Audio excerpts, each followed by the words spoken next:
혹시 요즘도 저녁 7시에 강아지 산책 나가시나요? 해도 지고 바람도 불고 이제 좀 선선해졌겠지 싶지만 그 시간 정말 안전한 걸까요? 사실 우리가 잘 모르는 사이에 강아지의 체온은 천천히 오르고 몸 안 깊숙한 곳에서부터 열사병이 시작될 수 있습니다. 기온만의 문제가 아니에요. 습도, 지면 온도, 품종 특성, 갑작스러운 냉각 같은 여러 요소들이 겹쳐지면서 생기는 문제입니다. 보호자는 몰랐지만 강아지는 위험에 노출되는 상황이 점점 늘고 있어요.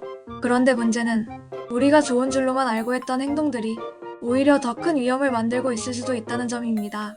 그래서 오늘 영상에선 여름철 강아지 보호자가 절대 하면 안 되는 행동 5가지를 정리해드릴게요.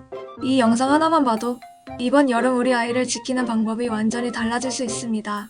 또 반려견 건강을 위한 정보 절대 놓치고 싶지 않다면 지금 구독과 좋아요, 알림 설정까지 꼭 챙겨주세요. 요즘 같이 더운 날엔 저녁 7시쯤 되면 이제 좀 선선해져서겠지 하면서 산책에 나서시는 분들 많으시죠? 해도 지고 바람까지 살짝 불면 오늘은 괜찮겠네 싶어 리드줄을 챙기게 되는데요. 사실은 그 시간이 오히려 강아지에게는 가장 위험할 수 있는 시간이라는 거 알고 계셨나요? 실제로 동물병원 응급실에 열사병 증상으로 실려오는 강아지들 중 꽤 많은 아이들이 바로 이 저녁 시간 산책 중에 탈진한 경우라고 합니다. 이유는 의외로 단순합니다. 해가 졌다고 해서 지면 온도가 바로 식는 건 아니기 때문이에요. 하루 종일 햇볕을 받은 아스팔트는 저녁 7시에도 여전히 40도, 많게는 50도 이상을 유지해요. 실제로 여름철엔 기온보다 지면이 20도 이상 더 뜨거워질 수 있다는 조사도 있는데요. 강아지 입장에서는 그 위를 맨발로 걷는 거니까 정말 뜨겁겠죠. 게다가 여름 저녁은 습도까지 높아지기 때문에 강아지들은 체온을 식히기가 더 어려워져요. 사람처럼 땀을 흘릴 수 없는 강아지들은 헥헥거리는 팬팅으로 체온을 조절하는데 습도가 높으면 이 팬팅조차 제대로 효과를 발휘하지 못합니다. 특히 퍼그, 불독 같은 단두종, 그리고 어린 강아지나 노령견이라면 더더욱 조심해야 해요. 그렇다면 어떻게 해야 할까요? 정답은 하나, 산책 시간들을 바꾸는 것입니다. 추천드리는 시간은 새벽 5시에서 7시 사이, 혹은 밤 9시 이후예요.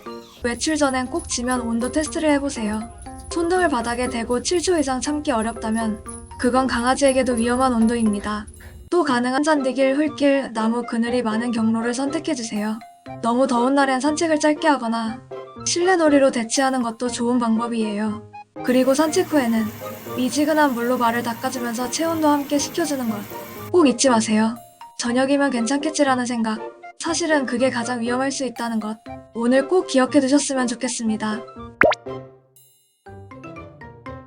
사실 산책을 무사히 마쳤다고 안심하긴 이릅니다.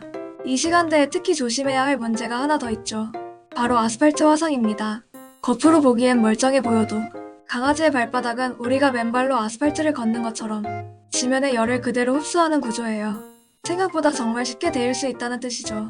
특히 여름철에는 기온보다도 지면 온도가 훨씬 더 높아집니다. 예를 들어 기온이 30도일 때 햇볕을 받은 아스팔트는 무려 60도 가까이 올라갈 수 있어요. 말 그대로 달걀 프라이가 익는 온도죠. 그런데 이 위를 강아지가 맨발로 걷고 있다면요? 상상만 해도 얼마나 뜨거울지 짐작되시죠? 더 큰 문제는 당장 눈에 보이는 상처가 없다는 것이에요. 그래서 보호자들이 그냥 지나치기 쉽습니다. 하지만 만약 산책 후 강아지가 발을 자꾸 핥거나 절뚝거리거나 평소보다 자꾸 앉아서 쉬려고 한다면 이미 경미한 화상이 시작된 걸 수 있습니다. 더 심해지면 패드가 벗겨지거나 물집이 생기고 2차 감염으로 이어질 수도 있어요. 하지만 다행히도 예방은 아주 간단한 방법으로 가능합니다. 지면 온도 확인 기억하시죠? 손등 7초 테스트. 이거 하나만으로도 발바닥 화상 충분히 막을 수 있어요. 그리고 외출이 꼭 필요하다면 반려견 전용 신발이나 발 보호 크림도 도움이 됩니다. 물론 신발은 처음엔 낯설어 할 수 있으니 미리 연습해두는 것 잊지 마세요. 이것만으로도 강아지 발을 훨씬 안전하게 지킬 수 있습니다. 발바닥 화상 가볍게 넘기기 쉬운 문제지만 강아지에게는 산책 자체를 무서운 기억으로 남길 수 있는 사건이 될 수도 있습니다. 이제 다음으로 살펴볼 건 시원하라고 줬는데 오히려 독이 될 수도 있는 것, 바로 얼음 간식 이야기입니다. 시원하라고 줬는데 그게 오히려 아이를 아프게 만들 수 있다면 정말 당황스럽죠.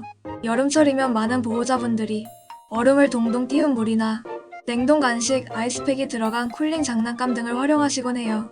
물론 적절하게 활용하면 더위를 식히는 데 도움이 됩니다. 하지만 무분별한 얼음 섭취는 강아지에게 오히려 위험할 수 있다는 것 알고 계셨나요? 첫 번째 문제는 급격한 체온 변화입니다.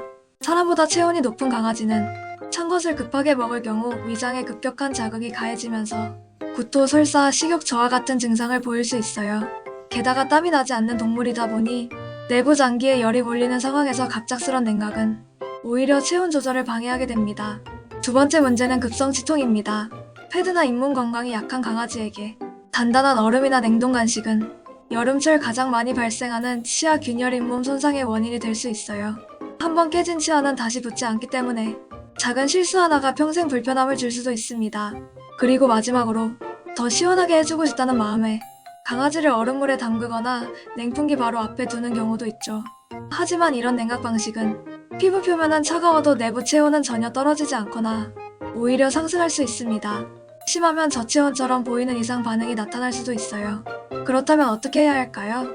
얼음은 입에 물고 천천히 녹일 수 있는 한 입 크기의 작은 사이즈로 주시고 냉동 간식은 살짝 해동해서 부드럽게 만든 상태로 제공해주세요. 또 쿨링 매트, 시원한 수건, 미지근한 물, 분무놀이 같은 방식이 오히려 더 안전하고 효과적인 방법입니다. 강아지에게 시원함을 선물하고 싶은 마음 정말 잘 알지만 무조건 차갑다고 좋은 건 아니라는 것 꼭 기억해주세요. 다음은 열보다 더 조용하고 위험한 존재, 바로 습도에 대해 이야기해볼게요. 여름 날씨를 생각하면 우리는 가장 먼저 기온을 떠올리죠. 그래서 오늘은 30도니까 덥네, 27도면 괜찮네 이렇게 판단하곤 합니다. 하지만 강아지에게는 기온보다 더 중요한 게 있습니다. 바로 습도예요. 사람은 땀을 흘리며 체온을 식히지만 강아지는 헥헥거리는 팬팅으로만 열을 내보냅니다. 입을 벌려 수분을 내보내고 그 수분이 증발하면서 체온을 식히는 방식이죠. 그런데 습도가 높으면 공기 중으로 수분이 잘 증발하지 않아서 열이 빠져나가지 않게 됩니다. 아무리 헥헥거려도 몸속에 쌓인 열은 그대로 축적되고 결국 내부 체온이 계속 오르게 되는 거예요. 실제로는 습도가 80%를 넘으면 팬팅 효과가 절반 이하로 떨어진다는 연구도 있거든요. 그러니 겉으론 괜찮아 보여도 아이는 속에서 천천히 익고 있는 셈이죠. 이게 바로 열사병의 가장 큰 원인 중 하나가 고습 환경인 이유입니다. 그리고 이 문제는 실내에서도 충분히 발생할 수 있어요. 에어컨 없이 창문만 열어둔 채 습한 공기만 순환되는 공간에 오래 머무르면 강아지는 어느새 숨이 가빠지고 축 늘어지기 시작해요. 이걸 그냥 더운가 보다 하고 넘긴다면 이미 아이 몸속에선 체온 조절이 무너지고 있을 수도 있습니다. 그래서 꼭 확인하셔야 할 건 온도와 습도의 조합이에요. 특히 기온이 26도 이상 습도가 70%를 넘기면 위험해질 수 있습니다. 이럴 땐 반드시 에어컨이나 제습기를 함께 사용하거나 공기순환형 선풍기로 공기를 돌려주고 짧은 시간이라도 팬팅이 멈출 수 있는 서늘한 공간을 제공해주세요. 산책할 때도 마찬가지입니다. 바람이 분다고 안심하시면 안 돼요.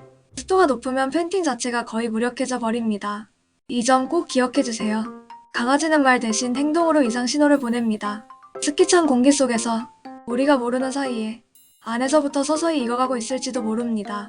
이제 마지막으로 살펴볼 건 수분 섭취와 품종 특성을 무시한 행동들. 여기까지 챙겨야 강아지를 열사병으로부터 진짜로 지킬 수 있습니다. 여름철 강아지 건강을 지키는 데 있어 가장 기본이자 가장 자주 간과되는 게 바로 수분 섭취와 품종 특성에 대한 이해입니다. 강아지는 사람보다 탈수에 훨씬 취약한 동물이에요.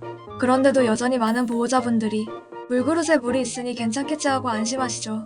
하지만 강아지는 기온이나 몸 상태에 따라 스스로 물을 충분히 안 마시는 경우가 많고 한번 탈수가 시작되면 회복이 쉽지 않습니다.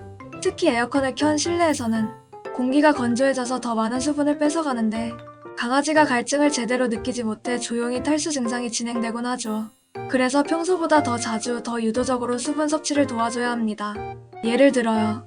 평소 마시는 물 외에도 수분이 많은 간식, 미지근한 저염닭 육수나 펫 전용 수분 보충제, 물에 불린 사료 등으로 보충해주는 것도 좋은 방법이에요. 그리고 또 하나, 강아지의 품종 특성을 무시한 일괄적인 여름 관리도 굉장히 위험할 수 있습니다. 예를 들어요. 퍼그, 불독, 시츄처럼 단두종 강아지들은 코가 짧고 기도가 좁기 때문에 체온 조절이 훨씬 더 어렵습니다. 그래서 같은 온도에서도 이 아이들은 훨씬 빨리 열사병에 노출될 수 있어요.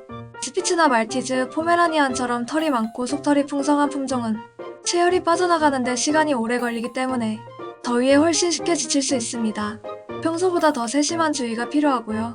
또한 나이가 어린 강아지나 노령견은 면역력과 회복력 자체가 낮기 때문에 탈수와 열사병 진행 속도가 더 빠르게 나타날 수 있어요. 즉, 우리 아이의 품종, 나이, 체질을 고려해서 환경과 수분 섭취량, 활동 강도까지 모두 다르게 조절해줘야 한다는 거죠. 무엇보다 중요한 건 괜찮겠지라는 생각을 버리는 것입니다. 지금까지 여름철, 강아지 보호자분들이 절대 해서는 안 되는 행동 5가지를 살펴봤습니다.